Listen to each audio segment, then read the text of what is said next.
Hello dear friends, आप सब कैसे हो। आज के इस वीडियो में हम बात करने वाले हैं न्यूटन के बारे में। न्यूटन के गति के समीकरण की गणना कैसे करते हैं, कि न्यूटन के गति का समीकरण किस प्रकार से होता है, कि न्यूटन ने कितने नियम दिए थे। न्यूटन ने अपने सार्वत्रिक गुरुत्वाकर्षण में केवल एक नियम दिए थे, जिसे माना गया था सार्वत्रिक गुरुत्वाकर्षण का नियम, लेकिन इन्होंने मोशन पर 3 नियम दिया था। गति का प्रथम नियम, गति का द्वितीय नियम और गति के तृतीय नियम, यानी 3 नियम दिए थे। तो आज हम उसी पर चर्चा करने वाले हैं कि न्यूटन के गति के नियमों पर हम व्याख्या करने वाले हैं। तो dear friends, SK science world में आप सभी का एक बार फिर से स्वागत है। हमारे इस चैनल को, यूट्यूब चैनल को, अगर जो यह वीडियो अच्छी लगती हो तो उसको शेयर और कमेंट अवश्य करें और करने का प्रयास करें और बहुत से क्षेत्रों में इसे फैलाएं, जिससे आपकी भी लाभ होगी और उसके साथ साथ हमारा भी लाभ होगा। तो डियर फ्रेंड्स, आज हम इस टॉपिक पर बात करने वाले हैं कि न्यूटन के गति के समीकरण की बात करेंगे, कि न्यूटन के गति का समीकरण कैसे होता है या कैसे इसका निगमन होता है, इसका सूत्र क्या होता है।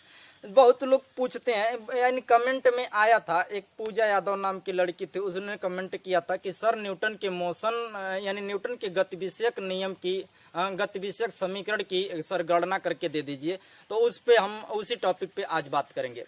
तो डियर फ्रेंड्स, देखते हैं। न्यूटन ने 3 नियम दिया था, आप याद रखते रहिएगा कि न्यूटन ने कितने नियम दिया, 3 नियम। गति पर 3 नियम और न्यूटन का जो सार्वत्रिक गुरुत्वाकर्षण का नियम है 1 नियम है।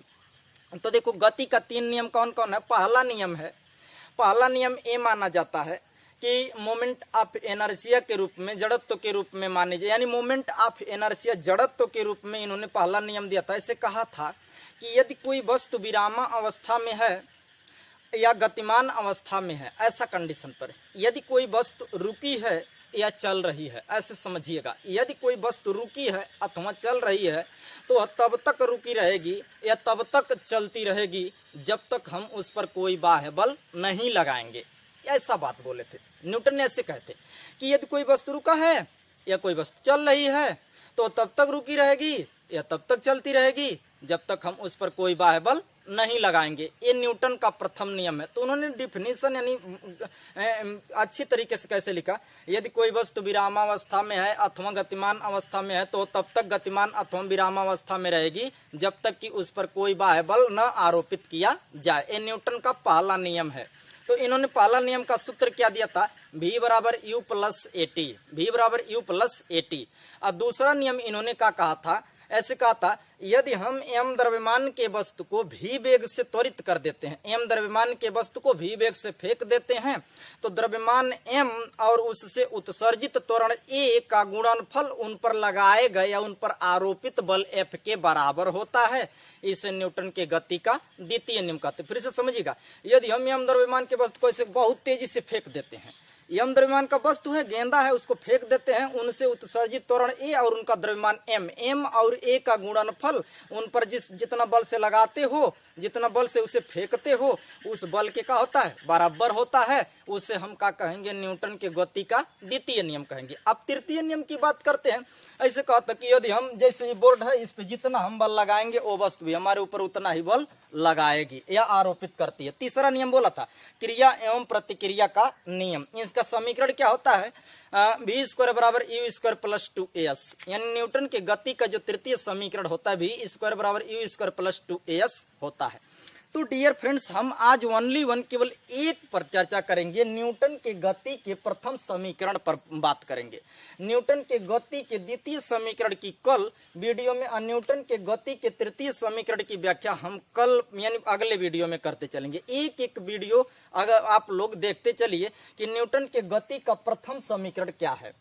तो पहले इसी के बारे में चर्चा करते हैं। इसे हम थोड़ा मिटा देते हैं, इसे डिलीट कर देते हैं, कि ताकि हाँ, न्यूटन के गति के 3 समीकरण होते हैं, ये याद रख के रहिएगा और इसी पर चर्चा करेंगे। देखो डियर, पहले जानते हैं न्यूटन ने क्या कहा था। पहला नियम कहा था कि यदि कोई वस्तु विरामावस्था में है, रुकी रहेगी या चल रही है, चलती रहेगी, तब तक चलती रहेगी जब तक कि उस पर कोई बाह्य बल न आरोपित करें।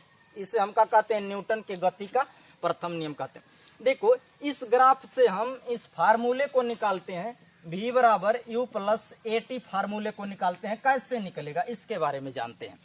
तो देखो अब हम ऐसे ग्राफ को समझते हैं, इस ग्राफ को समझते हैं, आसानी पूर्वक इस ग्राफ को समझते हैं। मान लेते हैं, ऐसे कंपेयर कर लेते हैं। माना कि ये कोई वस्तु है, ऐसे एक मारुति है, एक कार है, ऐसे मान लिए, सपोज दैट, कल्पना कर लो कि एक कार है, इसका एक पहिया यहाँ है, एक पहिया यहाँ है, यानी दो पहिया यहाँ है, दो पहिया, चार पहिया का होता है कार, याद रख लो कि दो पहिया यहाँ, दो पहिया यहाँ है दोनों। अब इसको देखो, इनकी प्रारंभिक चाल जो है, इस कार की प्रारंभिक चाल क्या है, u है। और जब ये चलना स्टार्ट कर रहा है तो कितना समय ले रहा है, t समय ले रहा है। और कितने वेग से, पहला चाल तो जब रुका है तब तो इसका चाल क्या है, u है। और जब ये चलना स्टार्ट कर दिया u से, यानी रुके से गतिमान हो गया, गतिमान जब हो गया तो इसकी वेलोसिटी क्या हो जाती है, u से बदल कर किस में हो जाती है, v में हो जाती है। u से बदल करके किस में हो जाती है, v में। तो इसको बोलते हैं फर्स्ट वेलोसिटी और इसको बोलते हैं लास्ट वेलोसिटी, अंतिम वेग। यानी पहले को बोलेंगे प्राथमिक प्रारंभिक वेग और दूसरे के को बोलेंगे का अंतिम वेग। यानी पहले को बोलेंगे प्रारंभिक वेग, जब तक ये रुका है तब तक इसको कहेंगे प्रारंभिक वेग, और जब इमोशनल हो रहा है, गतिमान हो रहा है, तब इसको क्या कहेंगे, अंतिम वेग। यानी u से जैसे बदल गया v में, उसको कह दीजिएगा u क्या है, प्रारंभिक वेग है, और v में बदल गया जब चलने लगा तब बस समझ लीजिएगा क्या हो गया, अंतिम वेग कहलाया। यानी u प्रारंभिक वेग, v अंतिम वेग। ये बात समझ में आ गई होगी। तो देखो, यानी यह इतना पोजीशन पर क्या है बाबू, प्रारंभिक वेग है, अजय वहीं चलने लगा, समय लगने लगा, यानी गतिमान हुआ, समय लगा, t समय लगा, और क्या हो गया, अंतिम वेग v में बदल गया। तब देखो, समय के साथ इनके वेग में क्या होती है, परिवर्तन होता है। समय के साथ क्या होता है, इनके वेग में परिवर्तन होने लगता है। तो समय के साथ इस वस्तु के वेग में परिवर्तन होती है। और जब समय के साथ वस्तु के वेग में परिवर्तन होता है तो वेग में परिवर्तन की समय दर को त्वरण कहते हैं। ऐसा समझते रहिएगा कि वेग परिवर्तन की समय दर को त्वरण कहते हैं। एकदम कंफ्यूज मत होइएगा, ये वीडियो को देखते चलो, पूरा डिटेल समझा देंगे।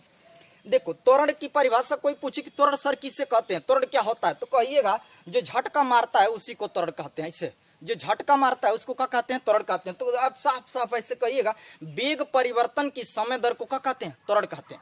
जितना तेजी से आप जाओगे, जितना तेजी से मोशनल होगे, जितना तेजी से तुम गति करोगे, उतना तेजी से उसके त्वरण में क्या होती है, वृद्धि होती है।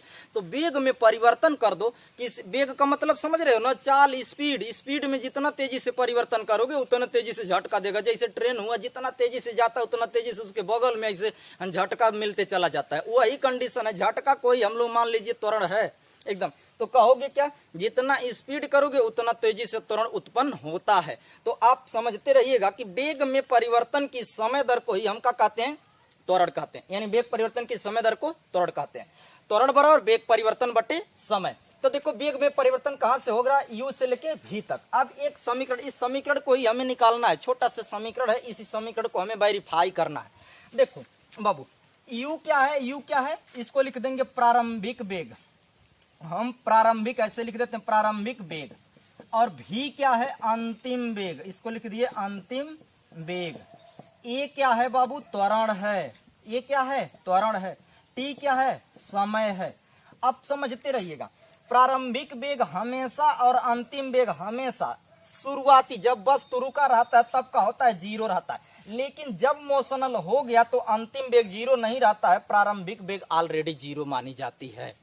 किसी वस्तु की प्रारंभिक वेग तब जीरो मानी जाती है जब तक रुका रहेगा, और फिर रुकेगा तब वो उसका प्रारंभिक वेग क्या होगा, जीरो होगा। और जब ये गतिमान हो गया, v से u से v में बदल गया, तभी समझिएगा अंतिम वेग। अंतिम वेग कभी भी शून्य नहीं होता है। और जैसे वेग में परिवर्तन हुआ त्वरण बनाता है, और वैसे वैसे हमारे क्या लगता है, समय लगता है। तो समझिएगा, न्यूटन ने ऐसे नियम दे दिए थे। तब इन्होंने कहा क्या कि u क्या है, मान लेते हैं u प्रारंभिक वेग है, v अंतिम वेग है, a त्वरण है और t समय है। तो इनके बीच गति का प्रथम नियम के समीकरण कैसे व्यक्त कर दिया। तो अभी कहे हैं कि एक फार्मूला याद रख लिए, त्वरण बराबर वेग परिवर्तन बटे समय। हमने फार्मूला क्या बोला, ऐसे कि त्वरण बराबर वेग परिवर्तन बटे समय। बाबू समझ लो, वेग परिवर्तन बटे क्या हो गया, समय। त्वरण को हम किससे प्रदर्शित कर दिए, a से। अब वेग परिवर्तन कहां से हो रहा है बाबू, u से बढ़ के किस में हो रहा है, v में। तो बात समझिएगा, एक लाइन है इसे कि मान लेते हैं, ऐसे समझो, यही रेखा को समझ लो, एक समझा, देखा ए हम मान लिए इसी रेखा है, रेखा यही बिंदु कौन सी है, मान ले ली डी है, डी हो गई। हे बिंदु के का मान ले ली बी है, बी हो गई। आ हे के कौन बिंदु मान ले ही ई हो गए, ई हो गए। डी से लेके बी तक का दूरी कितना बा, यू बा। आ है पूरा दूरी कितना बा, भी बा। दूरी मान के चला, बेग अभी भूला जा। देखा डी से लेके बी तक का दूरी कितना बा यू, आ से लेके डी से लेके ई तक का दूरी बा भी। तो बी और ई के बीच में कितना दूरी हुई, भी में से ये यू के घटा दिया तो भी माइनस यू हो जाएगी, भी माइनस यू। बी में से बी और ई के बीच का दूरी कितना हुई, भी में से यू के घटा दिया, भी अधिक बा यू कम बा, तो भी में से यू के घटा दिया है, ये ना दूरिया पता चल। जैसे हेकर नाम 10 रुपया, हेकर नाम 2 रुपया बा, हेकर मान 2 रुपया बा, तो 10 रुपया में 2 रुपया घटा देते हैं ना, दूरिया कितना आ जाये 8 रुपया आ जाये। बात समझला कि यहाँ से यहाँ तक का दूरी अगर 10 रुपया नाम रख देली, यहाँ से यहाँ तक का 2 रुपया नाम, 10 रुपया में 2 रुपया घटाए तो है ना, दूरी का मान कितना आई 8 रुपया आई। ए तरह से समझ लिया। तो भी में से यू को घटाएंगे तो कितना जगह भी माइनस यू, तो इसको कहेंगे वेग परिवर्तन। है का हो गया वेग परिवर्तन। अब किसके साथ हो रहा है बाबू, समय के साथ हो रहा है। ये वेग परिवर्तन किसके साथ होता है, वस्तु में वेग का परिवर्तन दर किसके साथ होता है, समय के साथ होता है। तो जब समय के साथ होता है तब हम लोग यहाँ पे लिखते कैसे हैं, ऐसे लिख देते हैं कि त्वरण बराबर वेग परिवर्तन बटे समय। वेग परिवर्तन कितना हुआ, v माइनस यू, ऐसे लिख देते हैं v माइनस यू। अब बटे समय को किससे प्रदर्शित किए हैं बाबू, t से। तो t का गुणा a में कर दोगे तो क्या हो जाएगा, at बराबर v माइनस यू। यू को हर पक्षांतर कर देते at अब प्लस यू है। देखा माइनस हर बा ना, ए बराबर के हर लाइबत प्लस हो जाए बराबर v। एक सीधा क्रम में लिखला v बराबर यू, यू के पहले लिखला अब प्लस at। ई गति के प्रथम समीकरण है, किसके, न्यूटन के गति का प्रथम समीकरण की व्याख्या है। तो डियर फ्रेंड्स, आशा करता हूं कि इतना बात समझ में आ गया होगा कि न्यूटन की, इसे क्या कहते हैं, इस समीकरण को ऐसे लिख देना कि इस समीकरण को न्यूटन के गति के प्रथम समीकरण कहते हैं। प्रथम समीकरण कहते हैं। इस समीकरण को क्या कहते हैं, न्यूटन के गति का प्रथम समीकरण कहते हैं। यानी यह समीकरण v बराबर यू प्लस at। और न्यूटन के गति का नियम किसे, प्रथम नियम किसे कहते हैं, यदि कोई वस्तु रुका है या गतिमान है तो तब तक रुका रहेगा या तब तक गतिमान रहेगा जब तक हम उस पर कोई बाह्य बल नहीं लगाते हैं। इसे न्यूटन के गति का प्रथम नियम कहते हैं। अब द्वितीय नियम की व्याख्या हम दूसरे वीडियो में करेंगे, ताकि ज्यादा समय का ये वीडियो न बने। देखो ज्यादा समय का वीडियो बनता है तो कितने लोग बोरिंग महसूस करते हैं कि सर जी कैसा पढ़ाया होगा, ये कैसा पढ़ाया होगा, ऐसा सोचने लगते हैं। यार नहीं यार, देखो उसे सीरियल से देखते जाओगे ना, बहुत बेटर लगता है, पढ़ने में आनंद आती है। तो thanks watching my video, share and comments please.